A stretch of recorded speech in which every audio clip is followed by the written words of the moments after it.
Ever wondered how we came to know anything at all? Not just facts or skills, but the very ability to understand the world. It's a strange puzzle. You can't know something without already knowing something. So where did the first spark come from?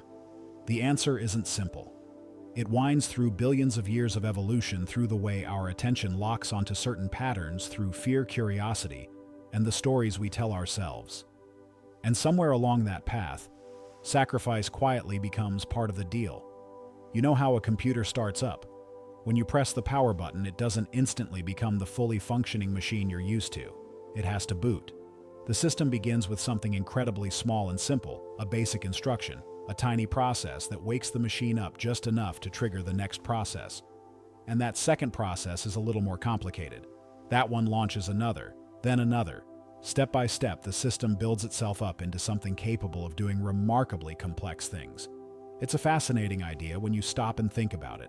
A computer essentially bootstraps itself into existence through a chain of increasingly complex actions. A small beginning followed by something slightly more capable, followed by something more capable still. And in a strange way, that's exactly what life did. Except instead of seconds or minutes, the process unfolded over billions of years. At the beginning, life on Earth was almost unimaginably simple. The earliest organisms could barely do anything at all. They didn't think. They didn't plan. They didn't reflect on the meaning of existence. In fact, compared to what came later, they were practically nothing more than tiny chemical systems whose main ability was replication. But replication was enough. Because once something can reproduce, even in the most primitive way, you suddenly have the possibility for change. Tiny variations appear. Some versions work a little better than others. Some survive. Some disappear.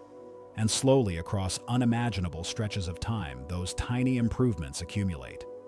What started as something incredibly simple gradually gave rise to forms that were more complicated. Cells became more specialized. Organisms became more capable. Nervous systems appeared. Perception appeared. Eventually, consciousness emerged. And along the way, something remarkable began to grow. Knowledge. But not knowledge in the way we usually think about it. Facts written in books or ideas explained in lectures. This was a much deeper kind of knowledge. Knowledge encoded directly into the structure of living things. Your body, for example, is packed with it. The way your eyes process light. The way your hands coordinate with your brain. The way your body reacts instantly to danger.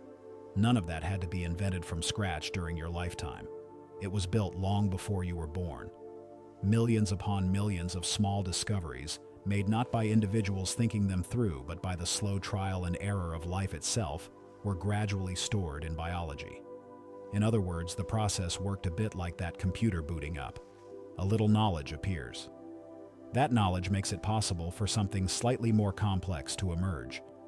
That complexity allows even more learning to happen. And the spiral continues. Little knowledge, a little more generation, then more knowledge, and more generation. Over and over again.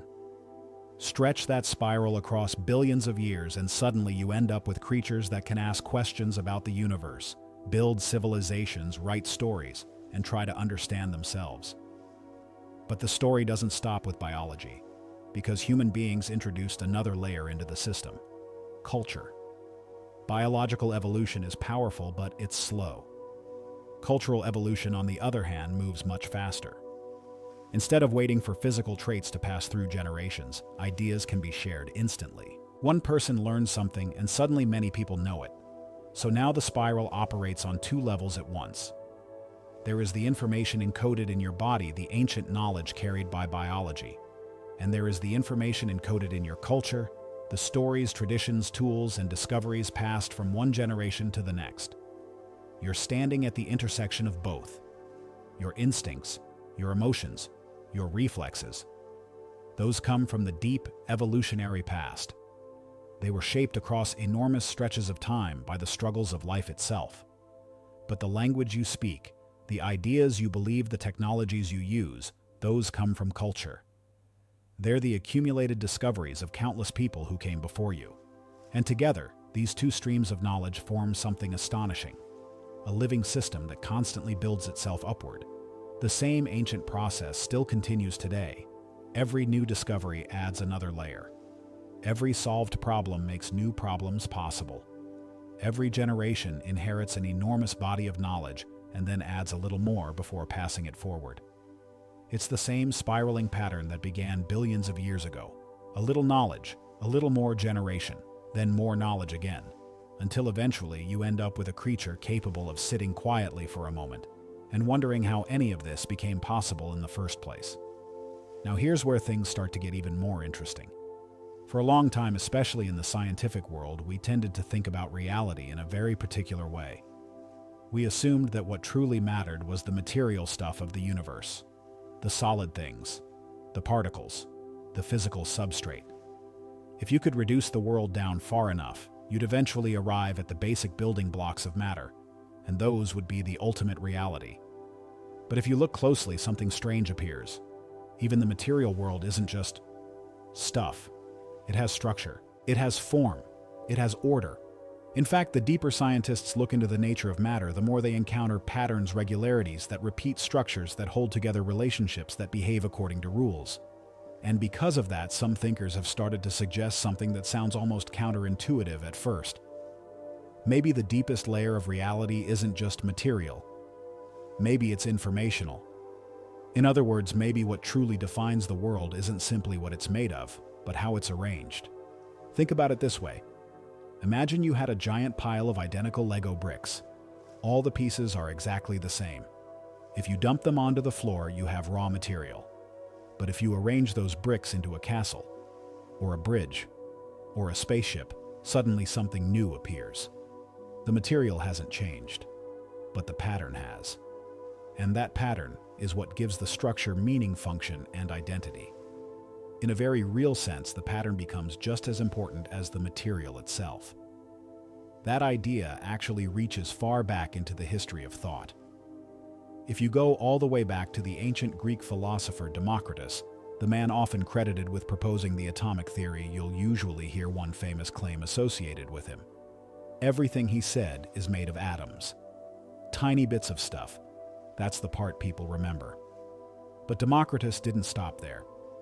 He made another observation that is just as important, and it often gets overlooked. Atoms don't simply exist as isolated particles floating around randomly. They arrange themselves. They form structures in space.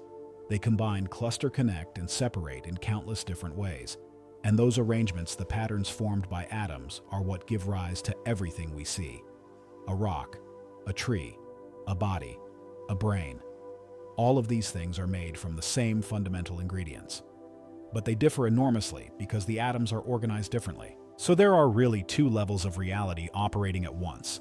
There is the material component, the atoms themselves, and there is the structural component, the pattern they form.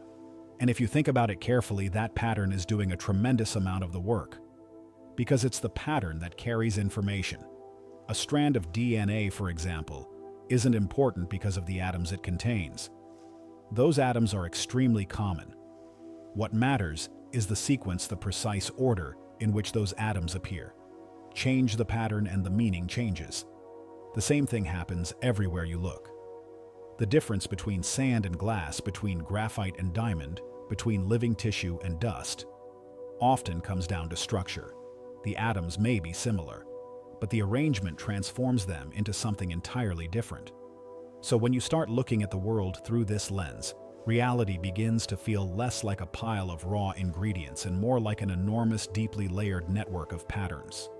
Patterns within patterns, structures interacting with other structures, information embedded in matter.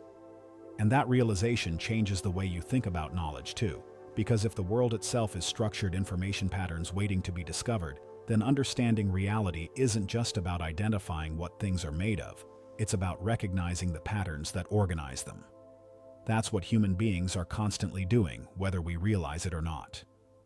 We encounter the world as a vast, complex arrangement. Shapes, movements, signals, relationships, all layered together in ways that are sometimes obvious and sometimes deeply mysterious. And slowly, piece by piece, we start turning those patterns into something usable. We give them names, we build models, we develop knowledge. But before any of that happens, the patterns are already there, waiting to be noticed. Once you start thinking about the world as patterns, another question quietly appears. How do we even notice those patterns in the first place? Why do some things immediately capture our attention while countless other details fade into the background without us even realizing they were there? It turns out that a great deal of what guides our attention happens long before conscious thought ever enters the picture. Imagine you're walking down the street, mind busy with whatever problem you were just thinking about. Then suddenly something in your peripheral vision pulls your gaze sideways before you've had time to decide anything. Your head turns almost automatically. Only afterward do you realize what caught your eye. That tiny moment reveals something important. Your attention is being guided by systems that operate underneath conscious awareness. A classic example of this involves something as simple and as powerful as beauty. Studies using brain imaging have shown that when people see an attractive face, certain parts of the brain associated with reward and motivation activate almost instantly. The response becomes even stronger if the gaze of that person is directed straight at the observer. Why would that matter so much? Because eye contact carries a signal that goes far beyond appearance. When someone looks directly at you, it suggests shared attention. Two minds are suddenly oriented toward the same moment. In evolutionary terms, that can represent opportunity, connection, and possibility. It's not just a face anymore, it's an invitation. And invitations activate approach behavior. You can see how deeply wired this is just by looking at everyday culture. Walk into almost any store that sells magazines and glance at the covers. Page after page of carefully posed faces looking outward. The same pattern appears again and again. Something about that particular configuration, symmetry, expression, eye contact grabs attention almost instantly. But here's the interesting part. The reaction often happens before any deliberate evaluation.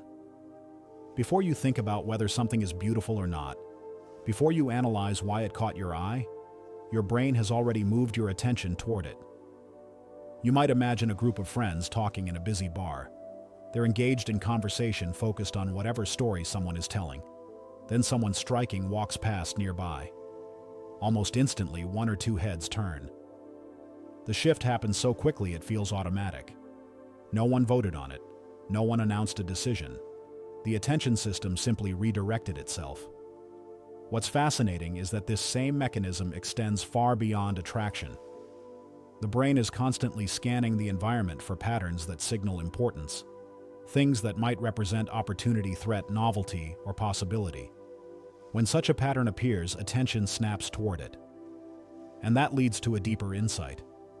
The things that most powerfully capture our attention often represent the parts of reality that are not yet fully understood. Think about it. A loud scream cuts through a crowd and everyone turns instantly. A baby's cry demands attention from across a room. Sudden movement, unusual shapes, unfamiliar faces. These things interrupt whatever we were doing. Why? Because they signal that something significant may be happening. Attention, in that sense, acts like a spotlight pointed toward the unknown. It highlights the places where the world might suddenly change, where something unexpected might appear, where opportunity or danger might be waiting. And human beings, perhaps more than any other creatures, are exquisitely tuned to these signals. We're pattern detectors, constantly watching for the next piece of information that could matter. Our attention moves first, and only afterward does our conscious mind try to explain why. Which means that, in many cases, the world tells us where to look before we even realize we're looking. Something grips our attention. Something pulls us toward it. And in that pull, there's usually a hint of mystery, an unfinished piece of reality that our minds are trying slowly and carefully to understand. Once you realize that attention locks onto the unknown, another strange pattern begins to appear in human imagination. When people try to represent the parts of reality that are mysterious, overwhelming, or frightening, those forces rarely show up as simple shapes or neutral ideas. They tend to become monsters, not just monsters in the childish sense, but symbolic forms, creatures that combine fascination and terror at the same time. Across cultures, these figures often carry a curious mixture of meanings. They are connected to sexuality and birth, but also to danger and destruction. They create life and consume it. They attract attention while also provoking fear. In many traditions, this dual nature appears in the form of a powerful feminine figure representing nature itself. Think about what nature actually does. It produces new life endlessly. Every living thing emerges from it. But at the same time, nature is also the force that destroys and devours. Everything that lives eventually returns to it. From a symbolic point of view, that combination is difficult to ignore. The same source that gives birth also swallows things back again. In some ancient representations, this idea becomes strikingly visual. The figure may be portrayed with exaggerated sexual or generative symbolism, references to birth openings, or the origin of life itself. At the same time, the image includes signs of death and destruction: skulls, fire, devouring mouths, or monstrous limbs. The result is unsettling. But it captures something real about how human beings experience the unknown. The unknown is rarely just frightening. It's also compelling. It draws attention, even when we would rather look away. You can see this tension in very basic biological responses. Take a laboratory rat that has never encountered a cat in its life. Raise it in complete isolation from predators. Then introduce the scent of a cat into the environment. The rat reacts immediately. Its behavior short circuits. It freezes, panics, or tries to escape. But here's the strange part. The rat has never seen a cat before. So what exactly is it responding to? In some sense, it isn't reasoning at all. Something much deeper in its nervous system recognizes that pattern as danger. The response happens automatically. A similar pattern appears in chimpanzees. Chimps show an intense reaction to snakes, even rubber or plastic ones. Place a snake-shaped object inside a cage, and the chimps recoil instantly. They move away as fast as they can. But they also keep looking at it. That's the fascinating part. The snake repels them, but it also attracts their attention. They don't just run and forget about it. They retreat to a distance and stare, watching carefully to see what the snake will do next. Fear and curiosity are tangled together. Even unconscious bodies trigger similar responses in chimpanzees. If a chimp sees another chimp lying motionless, it becomes agitated and uneasy. Something about that situation signals that the normal rules of the world might be breaking down. And if you think about human experience, the pattern becomes even clearer. Children are famously afraid of the dark. But the darkness itself isn't the problem. What really troubles them is the possibility of what might be hiding there. The dark represents the unknown. And the unknown quickly fills itself with imagined shapes. A shadow becomes a creature. A noise becomes footsteps.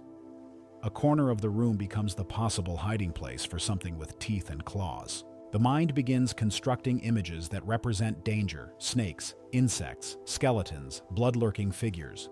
Over time, these fragments combine into the monsters that populate stories, myths, and nightmares. Each one becomes a symbolic container for the same basic experience: the moment when something unpredictable and potentially harmful might suddenly appear. And that's why these monstrous forms are so strangely captivating.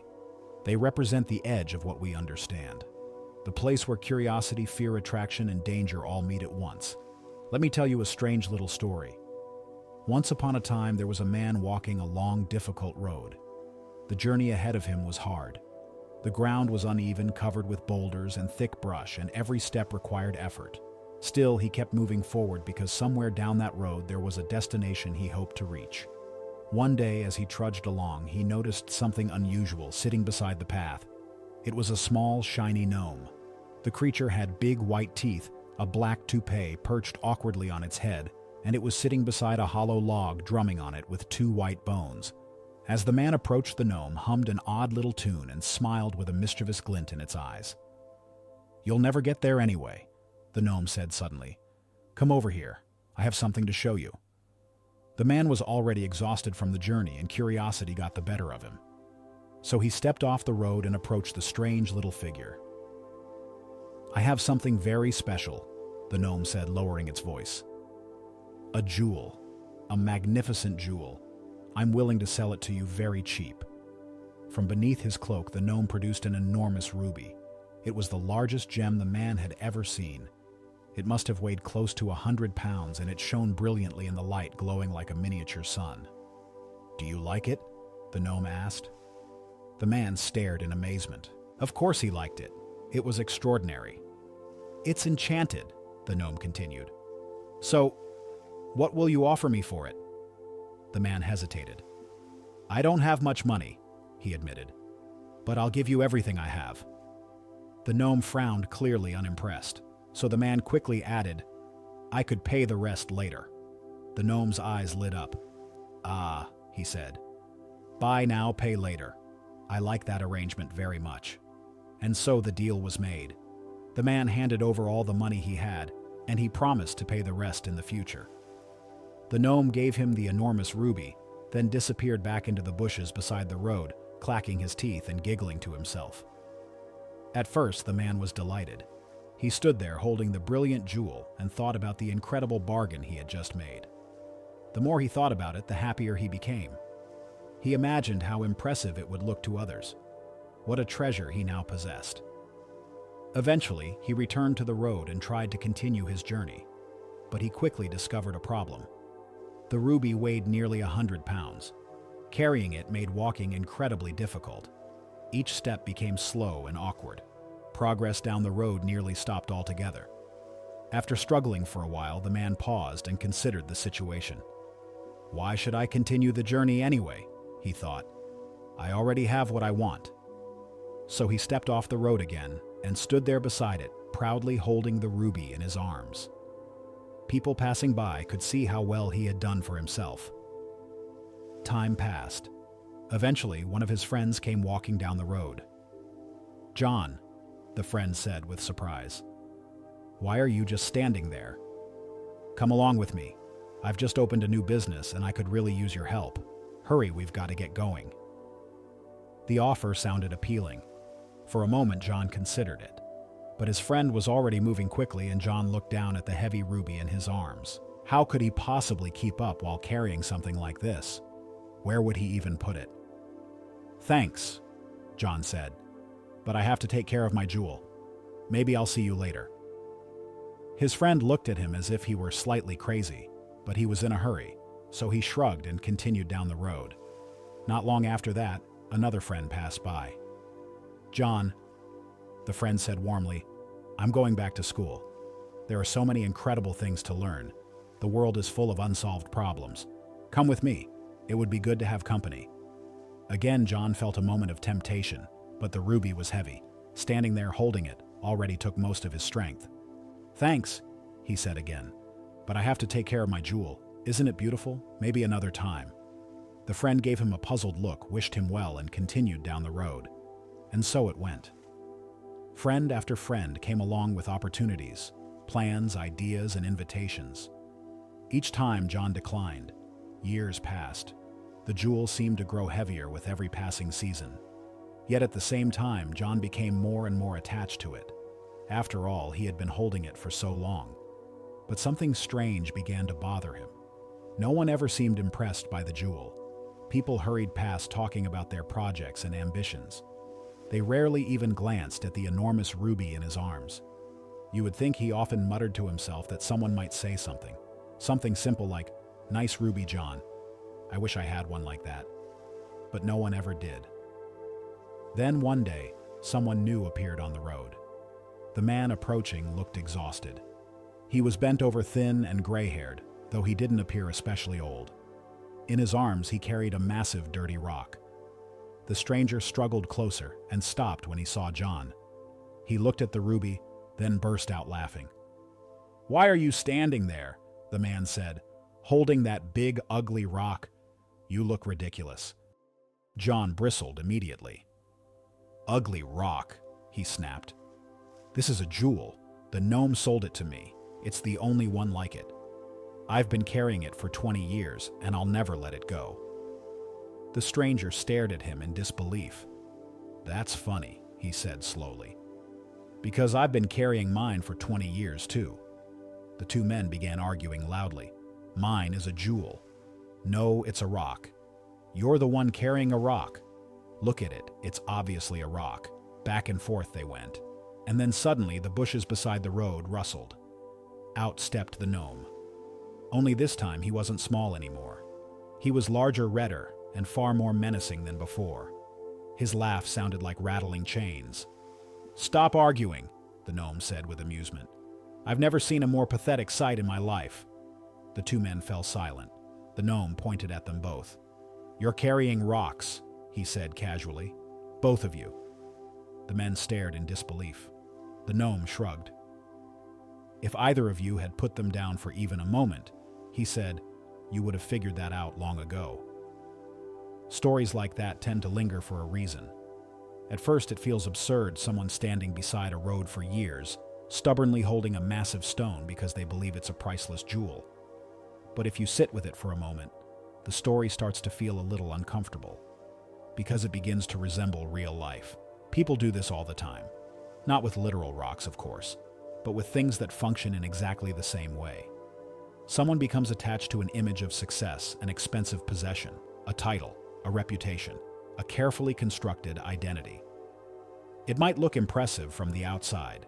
It might even have required sacrifice to obtain. But over time, it becomes something heavy, something that has to be carried everywhere.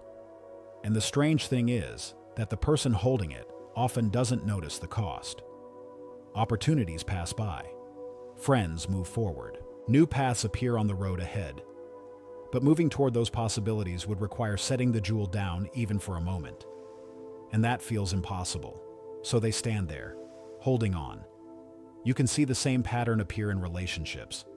Someone finds themselves repeatedly drawn into the same kind of situation. At first, things seem promising, but eventually the relationship turns painful or destructive. It ends, and after some time, another one begins. That looks eerily similar. The details change, the people change, but the pattern repeats. The person experiencing it often feels like the world is unfair, like they keep getting unlucky. But sometimes what's really happening is simpler and harder to admit. They're carrying something that keeps recreating the same outcome. The same thing happens in work, in ambition, in personal goals. A person might cling tightly to a particular idea of how success is supposed to look. They might pursue education, careers, or possessions mainly for the appearance of achievement rather than the reality of growth. And eventually they find themselves frustrated and stuck wondering why progress seems impossible, despite all their effort.